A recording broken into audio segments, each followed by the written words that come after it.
നമസ്കാരം. ഇന്ത്യയുടെ 53ാം chief ജസ്റ്റിസായി justice Suryakant സ്ഥാനമേറ്റു. രാഷ്ട്രപതി ഭവനിൽ നടന്ന ചടങ്ങിൽ രാഷ്ട്രപതി ദ്രൗപദി മുർമു ചീഫ് ജസ്റ്റിസിന് സത്യവാചകം ചൊല്ലിക്കൊടുത്തു.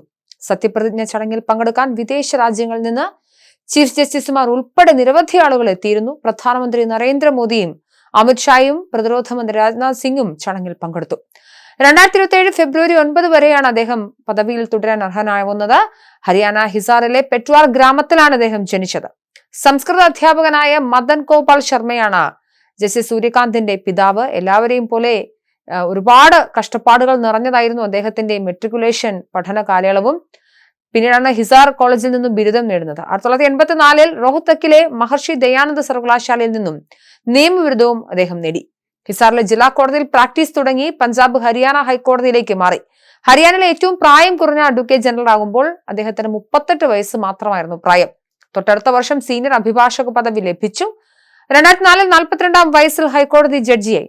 പഞ്ചാബ് ഹരിയാന ഹൈക്കോടതിയിലെ 14 വർഷത്തിന് ശേഷം 2018 ഹിമാചൽ പ്രദേശ് ഹൈക്കോടതിയിൽ ചീഫ് ജസ്റ്റിസായി. 2019 സുപ്രീം കോടതിയിലെത്തി. ഇന്നിപ്പോൾ ഹരിയാനയിൽ നിന്നുള്ള ആദ്യ സുപ്രീം കോടതി ചീഫ് ജസ്റ്റിസ് ആയിരിക്കുകയാണ് ജസ്റ്റിസ് സൂര്യകാന്ത്.